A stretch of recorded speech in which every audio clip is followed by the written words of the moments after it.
Assalamualaikum warahmatullahi wabarakatuh. Kepada yang terhormat Bapak Ibu dosen penguji ujian kinerja, perkenalkan nama saya Siska Fitria dengan NIM 243128914970, mahasiswa PPG Guru Tertentu tahap 2 tahun 2025 Prodi Pendidikan Biologi di LPTK Universitas Malang. Pada hari ini, Selasa, tanggal 26 Agustus tahun 2025, saya akan melaksanakan praktik pembelajaran dalam rangka penilaian uji kinerja di MAN 7 Birin dengan materi peranan virus di kelas 10 menggunakan model pembelajaran PBL. Demikian perkenalan saya, sekian dan terima kasih. Selamat menyaksikan. Assalamualaikum warahmatullahi wabarakatuh.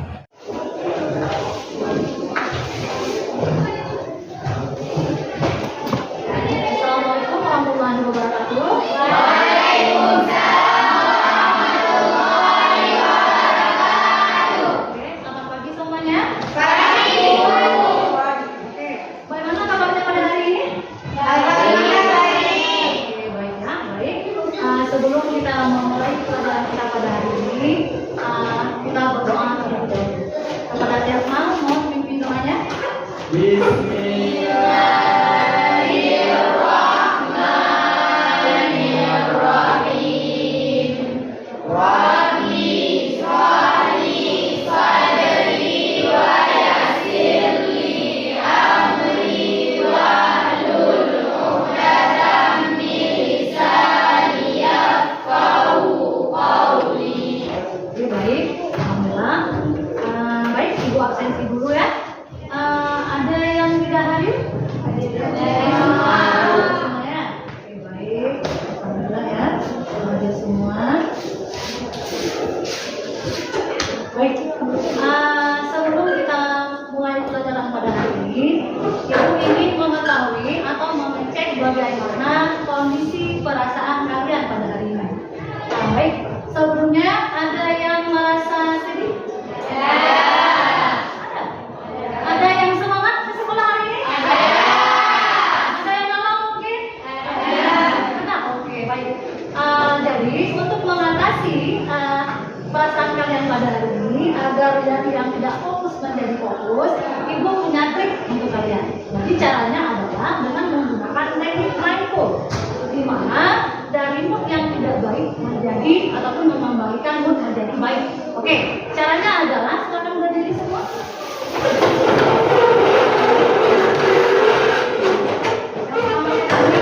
Letakkan tangan kanannya di dada sebelah kiri. Oke, kemudian tangan kiri di bagian perut. Oke, kemudian tutup mata. Oke, udah. Kemudian tarik nafas pelan-pelan. Kemudian tahan, keluarkan dengan mulut. Oke, lepaskan. Oke, kemudian tarik lagi pelan-pelan. Oke, tahan, kemudian keluarkan dengan mulut. Oke, baik, silakan.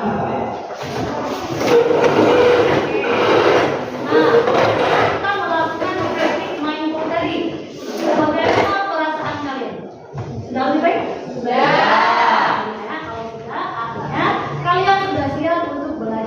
Pelajaran biologi.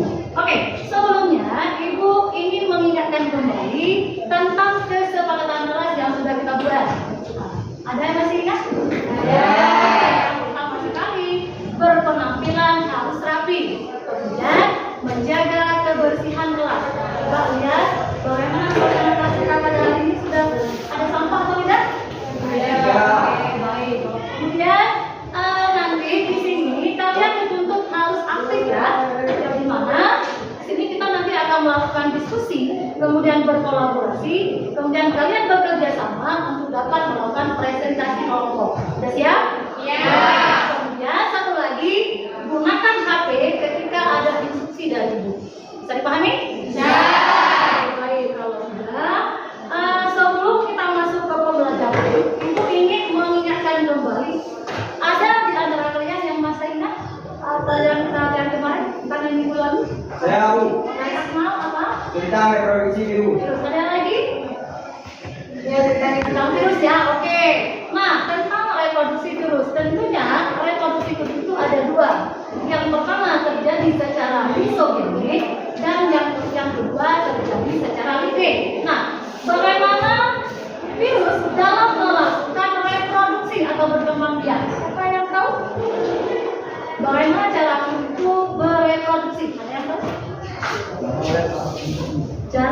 melakukan reproduksi.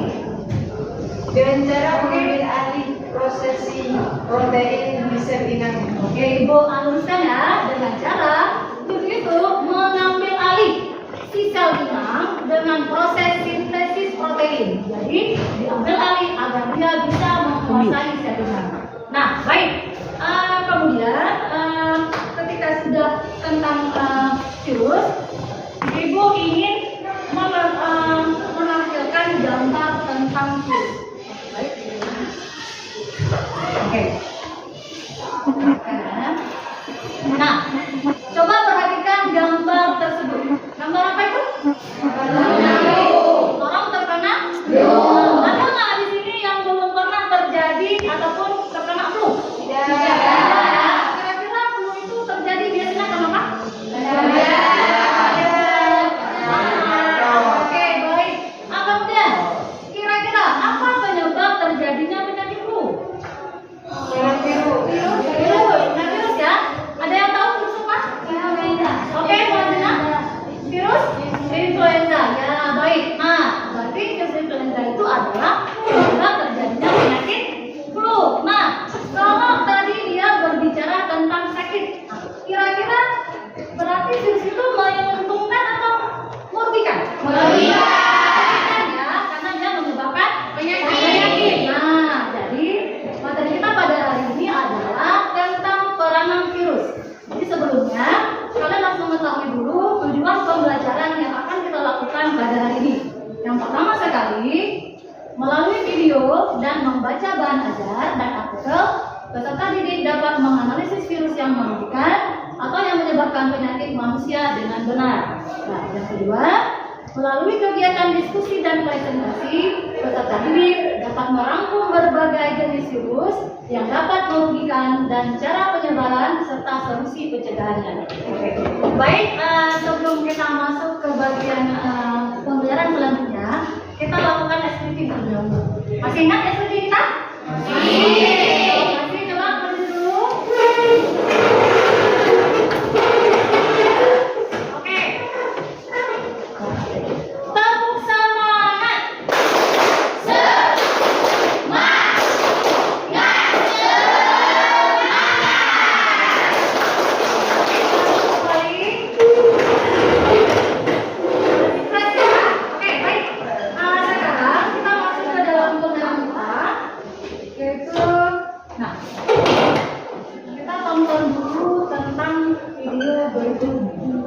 Indonesia dilanda pandemi COVID-19 selama 520 hari sejak resmi diumumkan kasus pertama pada 2 Maret 2020. Oke, kira-kira sudah dapat permasalahan tentang video tersebut berikut? Oke, Indonesia kehilangan lebih dari 100.000 nyawa akibat COVID-19. Oke, baik. Indonesia itu kehilangan 100.000 nyawa akibat dari COVID. Nah, pertanyaannya, apa itu COVID-19? Oke, Widya Sari. Oke, nah betul sekali ya, penyakit yang disebabkan oleh virus corona atau coronavirus.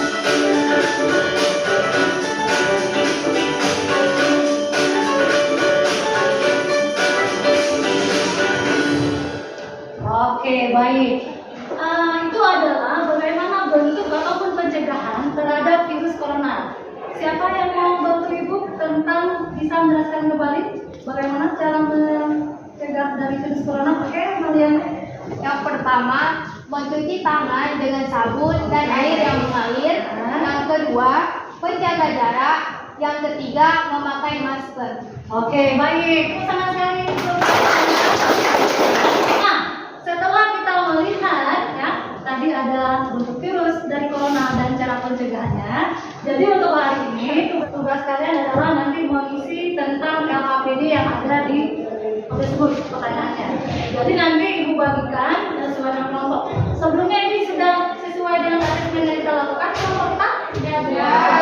Oke, baik. Kalau sudah, jadi Ibu bagikan dulu LHPD-nya. Itu untuk yang kelompok pertama itu nanti membahas tentang analisis peranan virus itu tentang HIV. Ya, oke, selamat diterima. Nah, kelompok pertama. Oke, kemudian kelompok kedua itu tentang baca air. Oke, kemudian tentang BBD. Nah,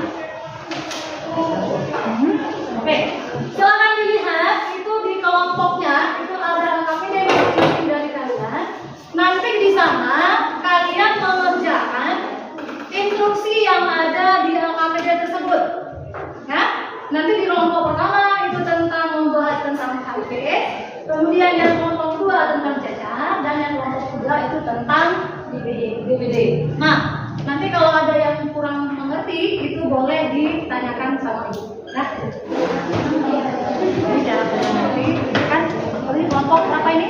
Kelompok pertama ini bahas tentang HIV ya. Nah, itu sudah pertanyaan ini kemudian nanti ada jawabannya, kan?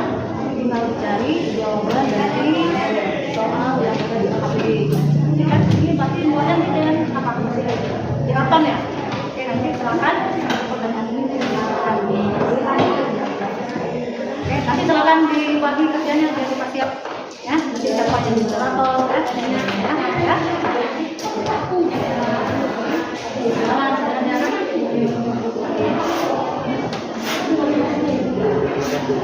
Silakan dikerjakan ya. Apa yang didiskusikan.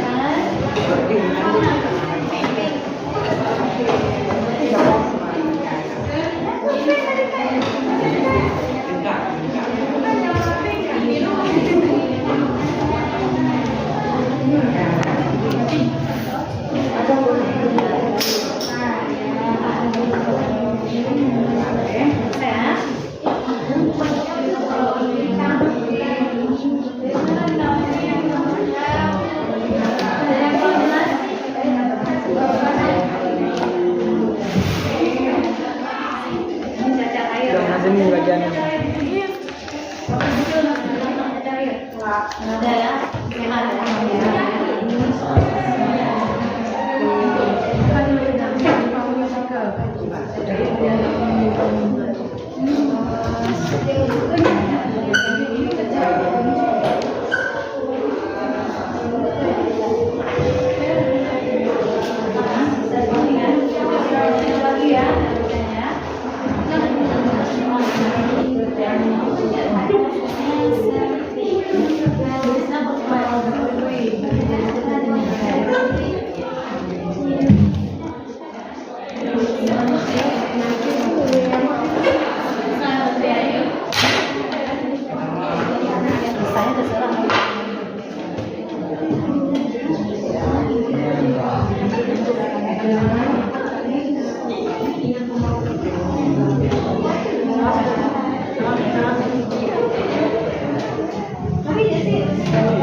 Oke, baik, yang lain silakan diperhatikan, kemudian hasilkan pertanyaan. Assalamualaikum warahmatullahi wabarakatuh.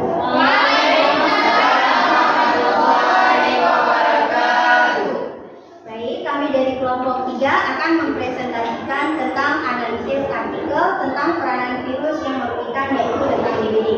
Perkenalkan, nama saya Dewi Dari dan yang disamping saya bernama Hafiyah Madillah, Madillah Syifa,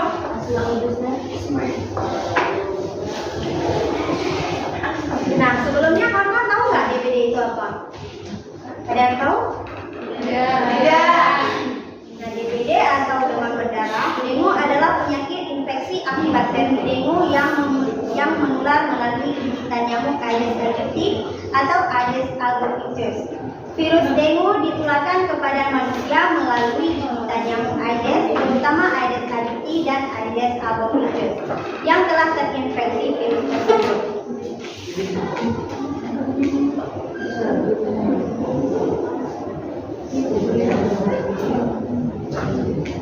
Satu, virus dengue ditularkan kepada manusia melalui gigitan nyamuk Aedes, terutama Aedes aegypti dan Aedes albopictus yang telah terinfeksi virus tersebut.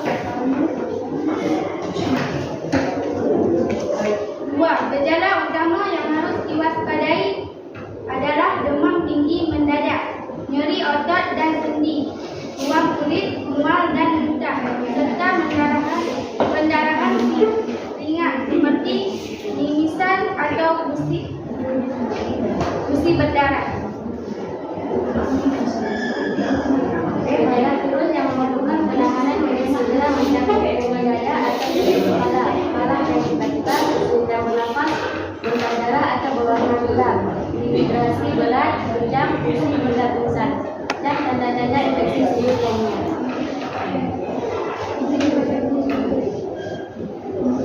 Untuk pencegahan DBD di rumah, kita dapat menerapkan 3M plus, yaitu menguras tempat penampungan air dan menutup rapat tempat penampungan air, serta mendaur ulang atau mengubur barang bekas yang berpotensi menjadi sarang nyamuk.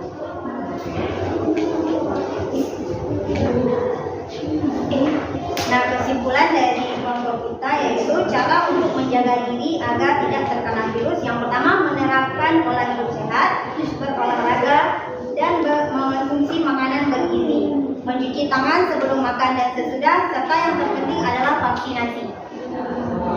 Sekian dari kelompok kami. Ada yang bertanya? Ada. Oke, Baik, Akmal dulu. Seperti apa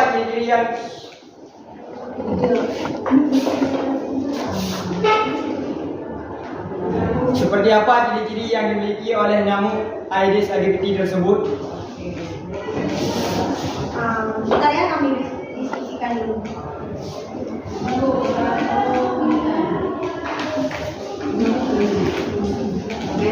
dari nyamuk Aedes aegypti ya.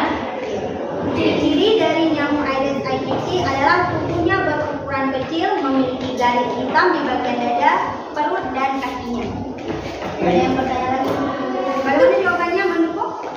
Mendukung. Assalamualaikum warahmatullahi wabarakatuh. Waalaikumsalam warahmatullahi wabarakatuh. Kami dari kelompok 2 yang bertanya, nama saya Syarifah Rahmi. Jadi apa perbedaan antara demam biasa dengan DBD?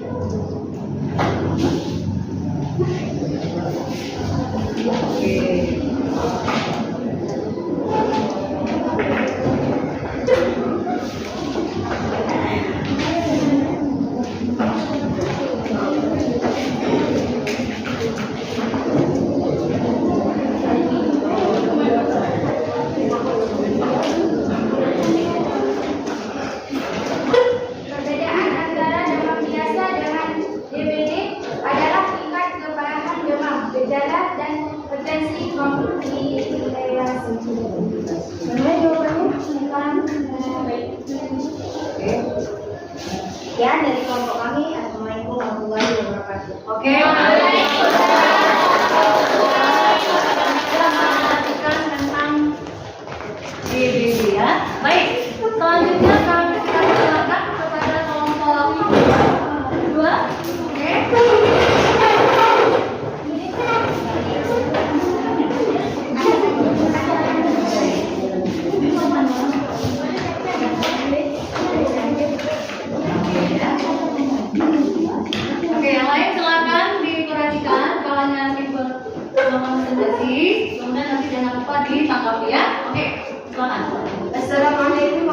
warahmatullahi wabarakatuh. Waalaikumsalam warahmatullahi wabarakatuh. Perkenalkan, kami dari kelompok 2 ingin mempresentasikan mengenai analisis peranan virus yang merugikan, yaitu tentang cacar. Sebelum itu kami perkenalkan diri dulu. Perkenalkan, nama saya Zulfa Zini. Nama saya Syarifah Rahmi. Nama saya Syarifah. Nama saya Nurfadila. Nama saya Rizkyulila. Nah, sebelum saya jelaskan lebih lanjut, kalian tahu nggak apa itu cacar air? Nggak? Udah saya jelaskan. Cacar air adalah jenis penyakit kulit yang terjadi karena adanya infeksi virus pada tubuh seseorang. Penyakit ini disebabkan oleh virus varicella. Jadi cara penularan cacar air yaitu dengan kontak langsung dengan penderita penyakit, kemudian bisa juga melalui udara dan benda yang terkontaminasi. Dan gejala awal cacar air meliputi demam ringan, seperti kepala, nyeri mata, kehilangan nafsu makan, dan rasa lemas sebelum ruang khas berupa biji-biji merah atau ular tuhan yang muncul di bumi. Cara pencegahan cacar air yaitu dengan cara vaksinasi, menghindari kontak langsung dengan penderitaan dengan menjaga kebersihan tubuh. Cara pengobatan cacar air dengan cara menggunakan obat antivirus, pengendalian nyeri dan perawatan kulit untuk mengurangi cacar dan mempercepat penyembuhan. Sekian penjelasan cacar air dari kelompok kami. Ada yang ingin bertanya? Assalamualaikum warahmatullahi wabarakatuh. Waalaikumsalam warahmatullahi wabarakatuh. Kami dari kelompok 4 ingin menanyakan tentang cacar air. Apakah seseorang dapat terkena cacar air lebih dari sekali? Baik, kami diskusikan dulu.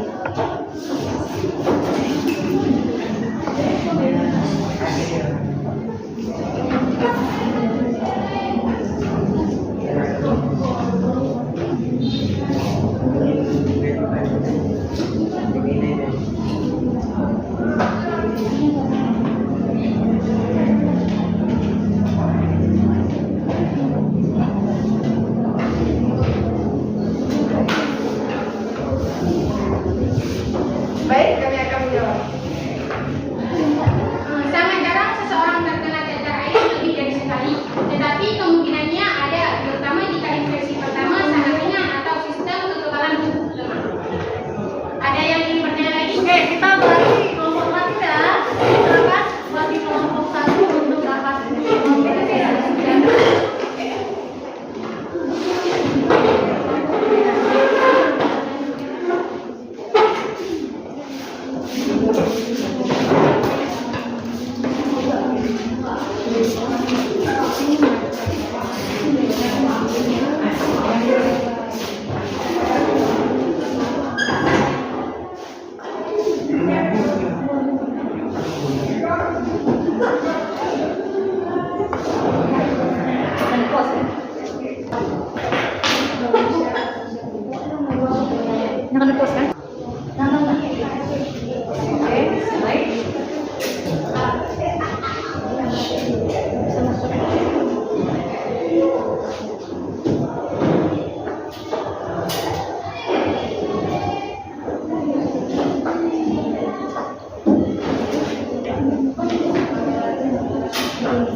Assalamualaikum warahmatullahi wabarakatuh. Waalaikumsalam warahmatullahi wabarakatuh. Kami dari kelompok pertama akan mempresentasikan hasil tugas kami yang telah dibagikan oleh Buka tadi. Jadi tentang menganalisis peranan virus yang merugikan. Kami dibagikan LKPD tentang penyakit AIDS. Sebelum itu, apakah kalian tahu apa itu penyakit AIDS? Penyakit AIDS adalah penyakit yang disebabkan oleh virus HIV. HIV menyerang sistem kekebalan tubuh manusia, khususnya sel darah putih. Virus ini masuk ke dalam sel darah putih dan menggunakan mesin sel untuk merepresentasikan dirinya sendiri. Proses ini menghancurkan dirinya sendiri. Sel darah putih yang menyebabkan turunnya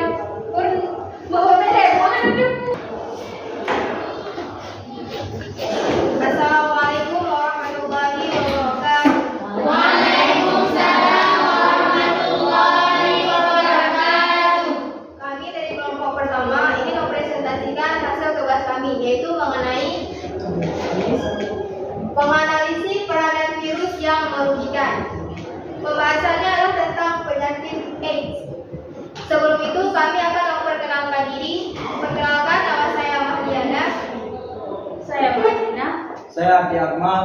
Saya Eriska Nabila. Saya Salsabila. Penyakit AIDS adalah penyakit yang disebabkan oleh virus HIV. HIV menyerang sistem kekebalan tubuh manusia, khususnya sel darah putih.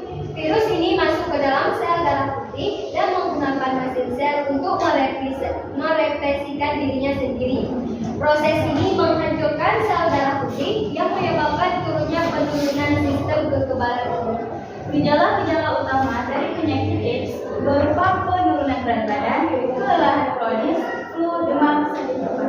Cara penularan HIV dari satu orang ke orang lain yaitu seperti berhubungan seksual, berbagi lebih suntik, transfusi darah yang terkontaminasi. Pencegahan penyebaran AIDS dapat dilakukan dengan edukasi. Edukasi adalah meningkatkan kesadaran masyarakat tentang HIV atau AIDS, cara penularan dan pencegahannya. Yang kedua, tidak berbagi jarum suntik. Yang ketiga, tes HIV. Dan yang keempat, pengobatan ARV bagi orang yang terinfeksi HIV untuk menekankan jumlah virus dalam tubuh. Sebelum kami tutup, adakah yang ingin bertanya? Ada? Assalamualaikum warahmatullahi wabarakatuh. Perkenalkan kami dari kelompok 2, nama saya Syarifah Rahani. Jika sampai saat ini vaksin untuk virus HIV belum ada, apakah penderita AIDS tidak akan bertahan hidup? Silakan diskusi lebih dahulu.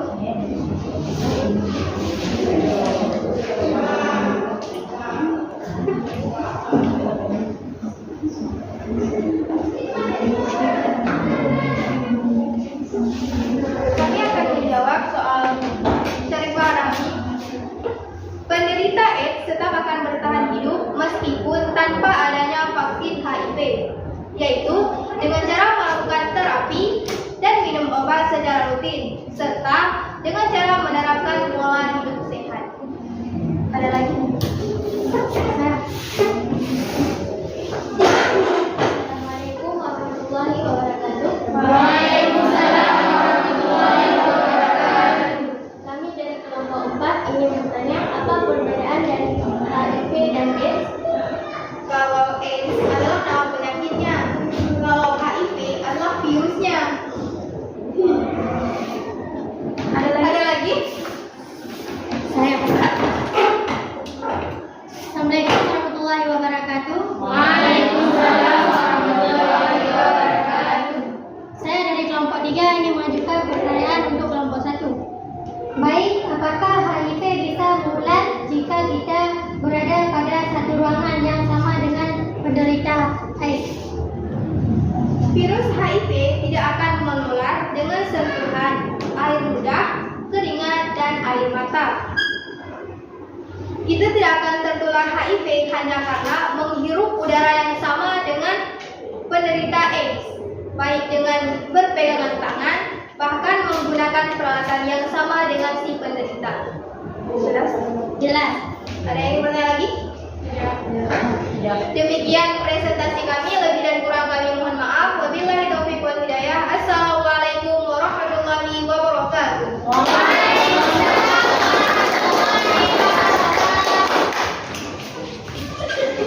Oke, baik.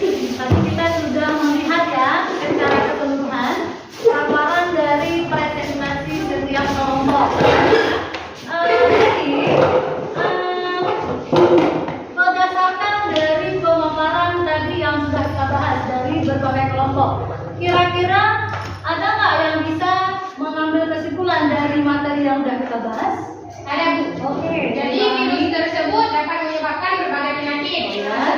DBD, cacar air, dan HIV. Oke, ada lagi yang mau menambahkan? Oke, silakan Mariana. Seseorang bisa tertular virus karena sistem imun yang lemah, terjadi kontak langsung dengan penderita, tidak menjaga pola hidup sehat, memakai benda yang telah terkontaminasi virus, pengguna narkoba, serta pergaulan bebas. Oke, baik sekali, tepuk tangan dulu. Ada lagi yang mau menambahkan tentang kesimpulan kita pada hari ini tentang mana? Oke, Dewi. Nah, cara untuk menjaga diri agar tidak terkena virus yaitu dengan menerapkan pola hidup sehat, berolahraga, mengonsumsi makanan bergizi, mencuci tangan sesudah atau sebelum makan, dan yang terpenting adalah vaksinasi. Oke, baik, tepat sekali. Kita sudah berikan hari ini. Jelas tadi ya.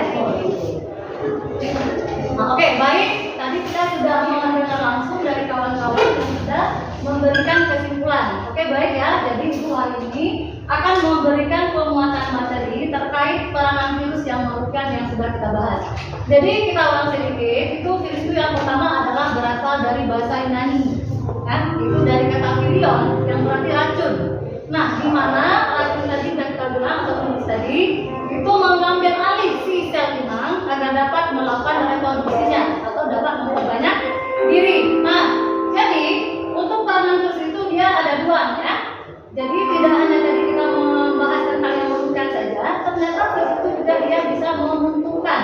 Nah, oke, kita masuk dulu tentang memberikan itu tadi yang pertama sudah dijelaskan, yaitu yang pertama dia tidak hanya menyebabkan penyakit pada manusia saja, seperti yang sudah kita bahas tadi menyebabkan penyakit. Ternyata virus itu juga dia bisa menyebabkan itu penyakit pada hewan. Itu ada rabies, tahu kan rabies? Rabies itu biasanya gigitan dari hewan-hewan liar itu yang sudah terkontaminasi, itu seperti anjing, ikan, kucing dan sebagainya. Kemudian ada ketelo. Di sini ada ayamnya yang di rumah yang mencret mungkin ada, atau kucing dan sebagainya ada. Nah, itu kalau misalnya tidak ada, berarti dia itu tergolong dalam ayam yang sehat. Ya, kalau memang tidak ada, berarti dia masuk ke dalam penyakit ketelo. Itu juga sebagai virus ya. Kemudian ada burung. Nah, selanjutnya virus itu juga menyebabkan penyakit terhadap tumbuhan. Itu ada yang HTMP, yaitu adalah tobacco mosaic virus, di mana itu ada daun tembakau yang sudah bercak kuning. Itu tandanya dia adalah terinfeksi virus. Nah, kemudian juga ada virus muncul pada padi, pada tanaman padi, ada kan ada yang menguning dan sebagainya. Ya. Kemudian pada tomato yellow, itu terdapat pada tomat. Itu hanya sebagian saja. Itu banyak sekali virus yang menyebabkan pada tumbuhan, itu juga pada ada jeruk dan sebagainya. Dari siapa mungkin di sini? Kemudian kalau untuk peranan virus yang menguntungkan, ini ada kita bahas sedikit juga. Itu secara umum itu bisa menyebabkan ataupun menghasilkan vaksin. Ya, di mana vaksin itu adalah virus yang sudah dilemahkan agar bisa menciptakan antibodi ataupun kekebalan tubuh pada diri si seseorang tersebut. Kemudian ada rekayasa genetika dan terapi gen, pengendalian hama, pengobatan, dampak ekologis ekosistem dan revolusi dan transfer gen lintas spesies. Ya. Jadi sudah kita tahu mengenai peranan virus dalam kehidupan. Berarti ada yang menguntungkan juga ada yang merugikan. Nah, mengenai pembelajaran kita pada hari ini, kira-kira sudah bisa dipahami? Sudah. Berarti untuk sekarang Ibu akan melakukan evaluasi terhadap kalian, yaitu untuk mengetahui bagaimana penyerapan ataupun sejauh mana materi yang sudah kita pelajari pada hari ini kalian pahami. Bisa? Oke, kalau sudah bisa, sekarang boleh keluarkan HP-nya. Oke, di sana sudah ada aplikasi Physis. Jadi nanti kalian menjawab pertanyaan melalui aplikasi tersebut. Jadi sebelumnya kalian join dulu ke aplikasinya. Oke, baik, itu sudah ada beberapa yang masuk. Mungkin oke. Jawab masing-masing ya, tidak ada yang kompromi.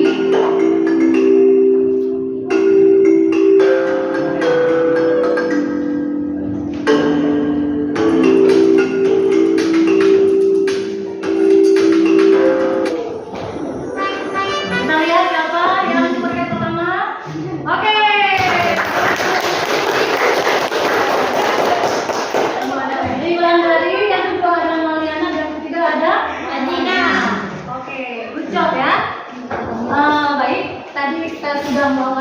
evaluasi. Nah, sekarang Ibu ingin mengetahui tentang refleksi pada pembelajaran yang sudah kita lakukan pada hari ini. Jadi, Ibu ingin mengetahui emoji yang ada di papan tersebut. Nanti silakan kalian berikan. Nah, nanti silakan acungkan tangannya ya. Oke, Ibu ingin mengetahui yang emoji yang pertama ada? Oke, selanjutnya emoji yang kedua. Oh, Zulfan. Ya, oke. Emoji yang ketiga. Oke, baik ya, teman-teman kita semua. Aku juga ingin mengetahui bagaimana pertandingan pada hari ini menyenangkan. Ya, kita lanjutkan nanti, kita aplikasikan dalam pembelajaran biologi di pertemuan selanjutnya. Ya, oke.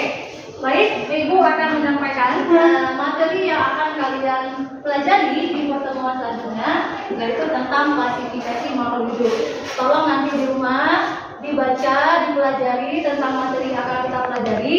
Kemudian nanti kalau ada yang tidak dimengerti, silakan ditanyakan, nanti bisa kita diskusikan bersama. Ya. Kemudian untuk pembelajaran hari ini, Ibu ingin memberikan apresiasi terhadap kinerja kalian. Kita melakukan apresiasi ya. Oke, untuk apresiasi. Kasih B, kasih O, kasih W. Wow, keren. Wow, keren. Baik, saya semua pembelajaran kita pada hari ini mengucapkan terima kasih atas kerjasamanya. Mari sama-sama kita membaca Alhamdulillah. Alhamdulillah. Baik, Ibu tutup dengan Assalamualaikum warahmatullahi wabarakatuh.